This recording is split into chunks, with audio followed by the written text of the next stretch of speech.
বারবারে মনে পড়ে যায় ওই যে হৃদয়ের কথা কহিতে ব্যাকুল শুধাইল না মোরে কেহ।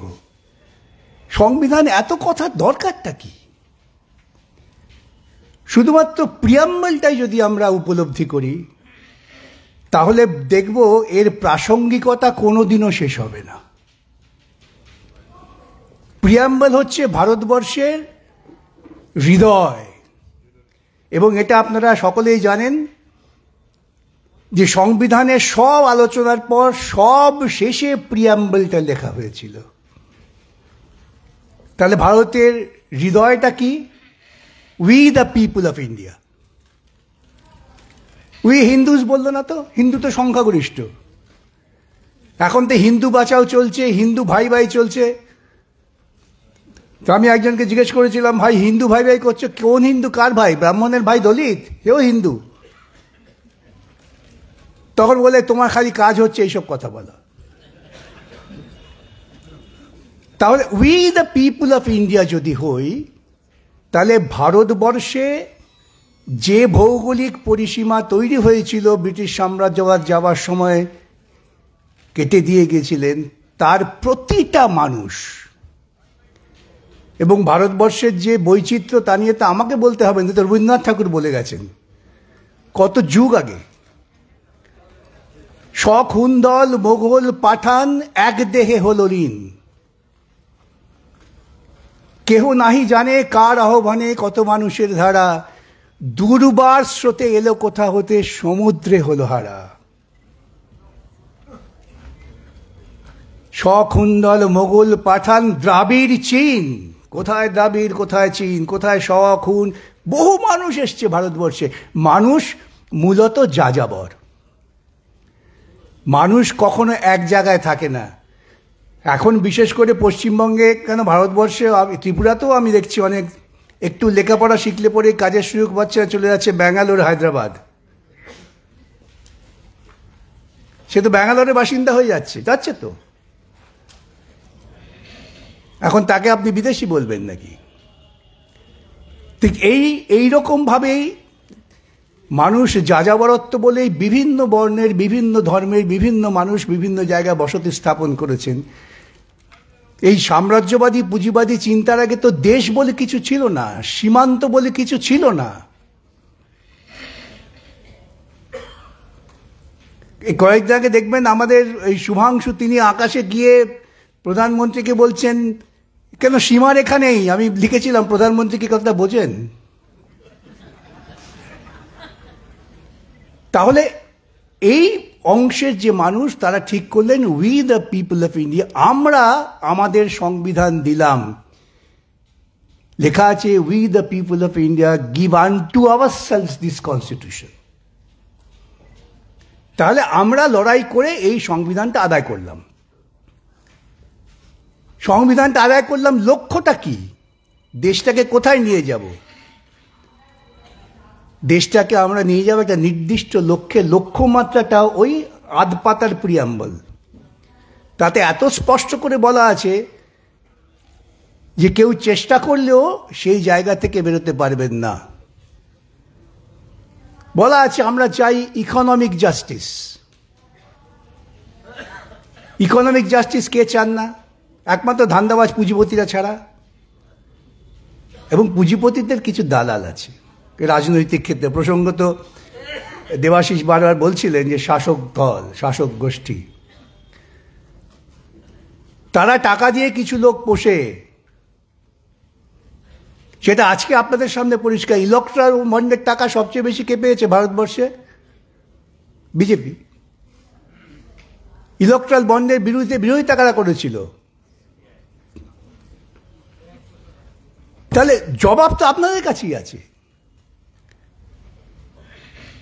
যে পুঁজির স্বার্থ রক্ষা করে কে? আবার রাজ্যের মুখ্যমন্ত্রী পশ্চিমবাংলা, সেখানে মুখ্যমন্ত্রী বলেন ধর্মঘট করতে দেব না। আমি সে এত বড় পুঁজির দালাল তো আর কেউ জন্মায়নি। কেন পুঁজিপতিরা চান না ধর্মঘট?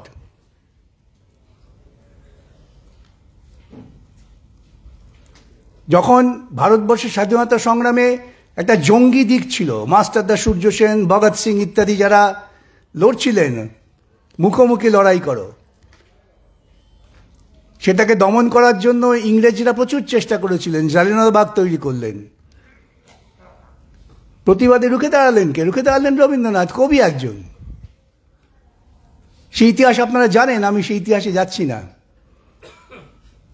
কিন্তু এই যে পর্যায়টা এলো, যে পর্যায়ে এসে আমরা বললাম যে ভারতবর্ষকে আমরা এমন একটা নতুন দেশ গড়তে চাই, নতুন ভারতবর্ষ গড়তে চাই, গোবিন্দ সেটের ভাষায় বৈদিক ভারতবর্ষ নয়, আধুনিক বিজ্ঞানসম্মত ভারতবর্ষ। কনস্টিটিউয়েন্ট অ্যাসেম্বলিতে তার বক্তৃতা আছে।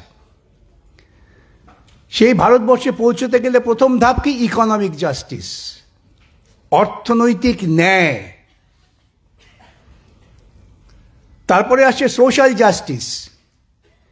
এই সোশ্যাল জাস্টিসটা বৈদিক চিন্তার বিরোধী। সোশ্যাল জাস্টিস মানে হচ্ছে সমস্ত মানুষের সমান ন্যায় পাওয়ার অধিকার।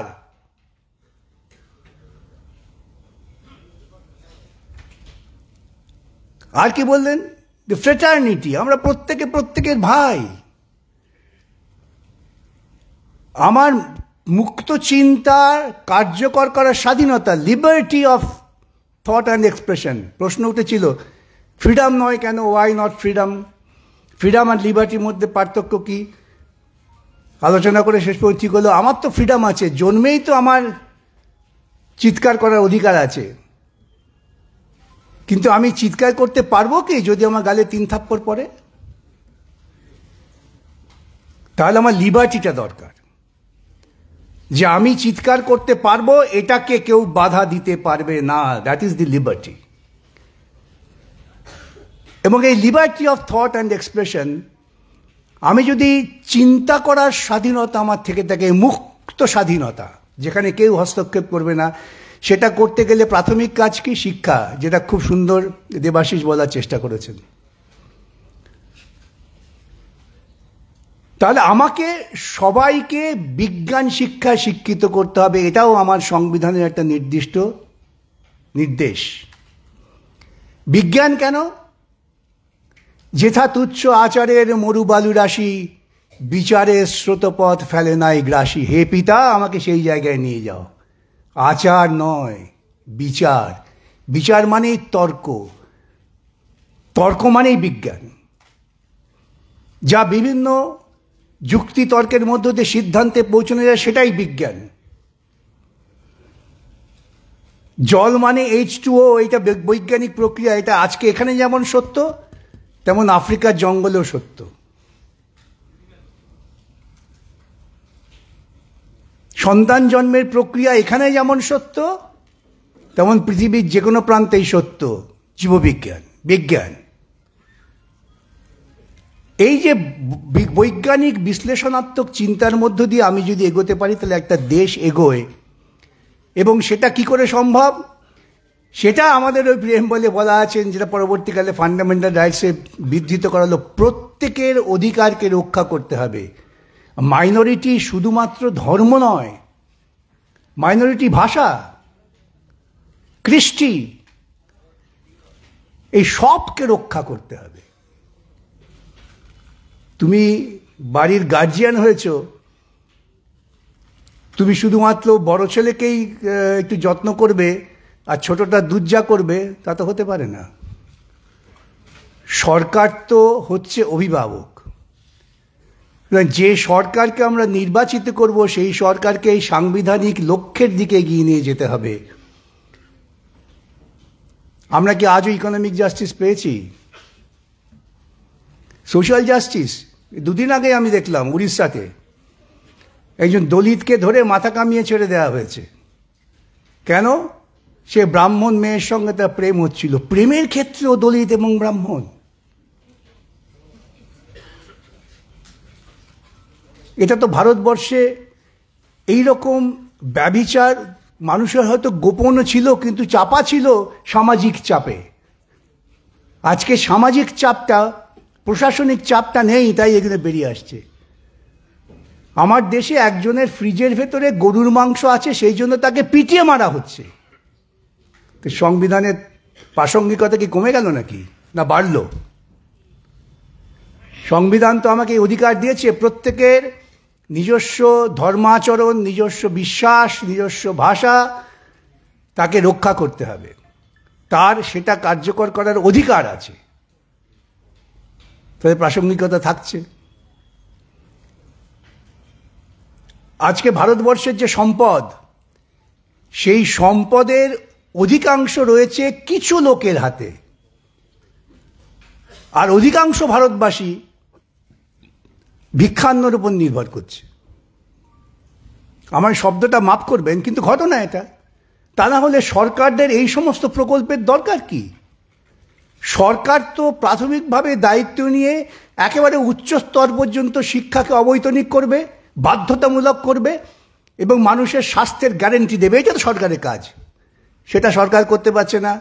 বিভিন্ন রাজ্যে বাহিন প্রকল্প, কন্যাশ্রী প্রকল্প, রূপশ্রী প্রকল্প, ভারতবর্ষের প্রধানমন্ত্রী বলছেন 80 কোটি মানুষকে বিনা পয়সায় খাবার দিচ্ছি। এটা সংবিধান বিরোধিতা। সংবিধানের প্রাসঙ্গিকতা এই জন্যেই আরও বেশি বেশি করে আমাদের কাছে প্রয়োজন চিন্তাভাবনা করার, যে আমরা সংবিধানের মূল যে ধারা তার এক বিন্দু কার্যকর করতে পারিনি। আমার পাশের দেশ তো চীন করে ফেলেছে। চীনের বাচ্চা আমি একটা যা আলোচনায় বলেছিলাম যে চীনে যা গণতন্ত্র আছে ভারতবর্ষে নেই, এই রেড়ে করে উঠছে সব। আনলেন চীনের বাচ্চা ছেলেরা তারা এআই বার করে নিয়েছে, আমেরিকাকে টক্কর দিচ্ছে। তারা কি করলো? তাদের কাজ করার স্বাধীনতা আছে এবং কাজ করবার জন্য যা যা উপকরণ প্রয়োজন সরকার তার গ্যারেন্টি সৃষ্টি করছে। তাই চীনের বাচ্চা এআই করছে। তাহলে গণতন্ত্র তো সেটাই। গণতন্ত্র মানে কি শুধু এই যে আপনি ভোট দিতে যাবেন, আপনাকে আটকে রেখে আপনার ভোটটা আমি দিয়ে দেবো, যেটা চালু করেছে বিজেপি। পশ্চিমবঙ্গে তৃণমূল থেকে শিখেছে কোনো ওরা। আমি যতক্ষণ না সামাজিক ন্যায় এবং অর্থনৈতিক ন্যায় প্রতিষ্ঠা করতে পারছি ততক্ষণ সংবিধানের প্রাসঙ্গিকতা থাকবে, এবং সেটা থাকবে যতক্ষণ না সমাজতন্ত্র প্রতিষ্ঠা হচ্ছে। এটাও আমার কথা নয়। এই প্রসঙ্গটা ওঠে যখন ওই অবজেক্টিভ রেজলিউশন পণ্ডিত জওহরলাল নেহরু আলোচনা করছেন, তখন তার বিরোধীরা আলোচনা করতে গেলে তখন তিনি বলেছেন কীরকম ডেমোক্রেসি তুমি চাও? তো বলছে আমি চাই complete democracy, that is socialism. Objective রেজলিউশনটা আপনারা সুযোগ পেলে পড়ে দেবেন। তো যতক্ষণ না সেখানে আমরা উত্তীর্ণ হতে পারছি ততক্ষণ আমার সংবিধানকে আমি অপ্রাসঙ্গিক বলবো কি করে? কি হচ্ছে আপনার রাজ্যে, কি হচ্ছে আমার রাজ্যে, কি হচ্ছে ভারতবর্ষের বিভিন্ন প্রান্তে? মানুষের মধ্যে ঐক্য তৈরি করা আমার সাংবিধানিক দায়িত্ব। আমি ঐক্য তৈরি না করে বিভাজন তৈরি করছি। আজকে এমন বিভাজন তৈরি হয়েছে যে বাংলায় কথা বলছে, অন্য রাজ্যে কাজ করতে গিয়ে তার উপর সরাসরি আক্রমণ হচ্ছে। এতক্ষণ আমি মোবাইলে দেখছিলাম, তাদের প্রকৃতপক্ষে বন্দি করে রাখা হয়েছে কনসেন্ট্রেশন ক্যাম্পের মতো। আর কি চলছে? সামাজিক ন্যায়। আপনি যে সাধারণভাবে একটা ভোট দিয়ে প্রজাতন্ত্রের সরকার প্রতিষ্ঠিত করবেন, আপনার প্রান্তিক মানুষের ভোটাধিকার কেড়ে নেওয়ার জন্য পরিকল্পনা চলছে। বিহারে যে চলছে ভোটার লিস্ট তৈরির প্রক্রিয়া, তাতে কারা বাদ যাচ্ছে জানেন? উচ্চ বর্ণের কেউ বাদ যাবে না। তার কারণ তারা ধারাবাহিকভাবে সুযোগ সুবিধা পেয়ে এসে নিজেদের নথিটুকু রেখেছে। আর যে মানুষটা প্রতি বছর বন্যায় ঘরছাড়া হয়ে যায়, যে মানুষটা খরায় এক গ্রাম থেকে আরেক গ্রামে চলে যায় বাঁচবার জন্য, সেই মানুষটা কি নথি নিয়ে বসে আছে? ভারতবর্ষের প্রধানমন্ত্রী তার ডিগ্রির নথি দেখাতে পাচ্ছেন না, আর তিনি চান ভারতবর্ষের কৃষক শ্রমিক তারা তার ঠাকুরদার জন্মের নথি দেখাবে। এগুলো অবাস্তব মনে হচ্ছে। এগুলো কার্যকর করছে। কার্যকর করছে কেন? যে এই মানুষেরা ভোট দিলে পরে তারা ইকোনমিক জাস্টিস, সোশ্যাল জাস্টিসে চিন্তা করে ভোট দেবে যে আমি কি পেয়েছি। এই সরকার, ভারতবর্ষের সরকার আমাকে যে প্রতিশ্রুতি দিয়েছিল, ভারতবর্ষের সরকারের প্রতিশ্রুতিটা কোত্থেকে দিয়েছিল? ভারতবর্ষের স্বাধীনতা সংগ্রামের প্রতিশ্রুতি এটা, যে পুঁজিবাদের বিরুদ্ধে লড়াইয়ের আমাদের চূড়ান্ত পরিণতি, আমরা সমাজতন্ত্র চাই, তাকে লক্ষ্য রেখে বাস্তবায়িত করার পরিকল্পনা। সেটা তো হয়নি। সেজন্যেই প্রাসঙ্গিকতা আছে, আর দীর্ঘ বক্তৃতা করব না, অনেকক্ষণ বক্তৃতা হয়েছে। প্রাসঙ্গিকতা থাকবে। আমাদের দায় এই সংবিধানের মূল লক্ষ্যকে উপলব্ধি করে তাকে কার্যকর করার জন্য চাপ সৃষ্টি করা। এই চাপটা কিভাবে সৃষ্টি হবে? ব্যাপক গণ আন্দোলনের মধ্য দিয়ে। আপনি যদি বসে থাকেন যে আপনার সব কিছু হয়ে যাবে, আমি এসে করে দেবো, যদা যদা এই ধর্মস্যাং, ঠিক বসে থাকো, ঘুমিয়ে থাকো, যখন বিপদ হবে আমি টুকুস করে আকাশ থেকে পড়ব, এই চিন্তা ভাবনা গণতন্ত্র বিরোধী। আমি জানি না যারা এসবে বিশ্বাস করেন আমার উপর আক্রমণ করবেন, কিনা করতে পারেন, কিন্তু বিশ্লেষণ করে দেখবেন আমি যা বললাম সেটা হয়তো অনেক বেশি গ্রহণযোগ্য হবে। আমাকে করতে হবে। এই সংবিধানটা আমরা পেয়েছি, আমার বাপ ঠাকুরদা লড়াই করেছে। বাপ ঠাকুরদা রেখে দেওয়া 3 কাঠা জমির জন্য ভাইয়েরা যদি লাথালাথি করতে পারে, তো বাপ ঠাকুরদা রেখে দেওয়া ভারতবর্ষের সংবিধান যা দেশটাকে তৈরি করবে, তাকে রক্ষার জন্য কেন আমরা লাঠি নিয়ে দাঁড়াবো না? কিন্তু ভাবতে হবে নিজেদের। এটা কমিউনিস্ট পার্টির কাজ নয় একা, এটা বামপন্থীদের কাজ নয়, এটা প্রত্যেকটা ভারতবাসীর নৈতিক দায়বদ্ধতা তার পিতৃপুরুষের প্রতি, যারা সংবিধান তৈরি করার জন্য দেহদান করেছিলেন, বলিদান করেছিলেন নিজেদের। দায়টা ওই ছোট্ট ছেলে ক্ষুদিরামের পর, 17 বছর বয়স, ফাঁসিতে হাসতে হাসতে চলে গেল। কি চেয়েছিল, কি ভেবেছিল সে? 19 বছরের ভগৎ সিং, সে কি চেয়েছে? এটাই চেয়েছে যে ভারতবর্ষ একটা স্বয়ংসম্পূর্ণ স্বাধীন সার্বভৌম দেশ হবে, যেখানে দেশের মানুষ তারা প্রত্যেকে নিজের অধিকার নিয়ে মানুষের জীবন যাপন করতে পারবে। শুধুমাত্র বেঁচে থাকা মানুষের জীবনযাপন নয়, এই তো জজেরাই বলেছেন, সুপ্রিম কোর্টই বলেছে যে mere animal existence is no right to life, life is something else, আরও উঁচু। সেটাকে রক্ষা করতে হবে। সেটা যদি করতে পারেন তাহলে নিশ্চয়ই আমরা সংবিধানকে বাঁচাতে পারবো, আমাদের বাঁচাতে পারবো, এবং সেটাই করবেন। এইটুকু নিবেদন করে আর বক্তব্য শেষ করলাম। নমস্কার।